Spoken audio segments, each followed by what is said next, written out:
ഈ നാട്ടിൽ വെച്ച് കുട്ടി വരുന്ന കണ്ടില്ലേ? ഇല്ല. എന്താ സർ പ്രശ്നം? കണ്ടെന്നാണല്ലോ ഞങ്ങളോട് പറഞ്ഞത്. ആര്? വരുണോ?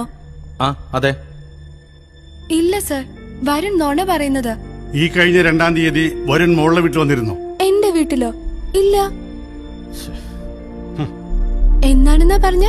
ഈ കഴിഞ്ഞ 2-ാം തീയതി, അതായത് ഓഗസ്റ്റ് മാസം 2-ാം തീയതി ശനിയാഴ്ച. ഇപ്പം മനസ്സിലായോ? അന്ന് ഞങ്ങളാരും വീട്ടിലില്ലായിരുന്നു. നിങ്ങൾ എവിടെ പോയിരുന്നു? തൊടുപുഴയിൽ പാറേപ്പള്ളിയിൽ ഒരു ധ്യാനം ഉണ്ടായിരുന്നു, അതിന് പോയതാ. ആരൊക്കെ പോയി? അച്ഛനും അമ്മയും ഞാനും അനിയത്തിയും. എന്നിട്ട് എപ്പ തിരിച്ചു വന്നു? പിറ്റേന്ന് വൈകിട്ട്. ധ്യാനം 2 ദിവസം ഉണ്ടായിരുന്നു? ഇല്ല, ധ്യാനം ഒരു ദിവസമേ ഉണ്ടായിരുന്നുള്ളൂ. അന്ന് അവിടെ ഒരു ഹോട്ടലിൽ താമസിച്ചിട്ട് പിറ്റേ ദിവസം സിനിമയൊക്കെ കണ്ടിട്ടാ മടങ്ങിയത്. എന്താ സർ പ്രശ്നം? ഈ വരുണെന്ന ചെറുപ്പക്കാരൻ മിസ്സിംഗാ. 2-ാം തീയതി ഇയാൾ നമ്മുടെ ടൗണിൽ വന്നതായിട്ട് തെളിവ് ലഭിച്ചിട്ടുണ്ട്. കുട്ടിയെ പരിചയമുള്ളതുകൊണ്ട് അവിടെ എങ്ങാനും ചെന്നിരുന്നെന്ന് അറിയാനാ? ഇല്ല സർ, ക്യാമ്പിന് ശേഷം വരുണിനെ ഞാൻ കണ്ടിട്ടില്ല. Okay, thank you. You welcome sir. കുട്ടി ക്ലാസ്സിലേക്ക് പോയിക്കോളൂ.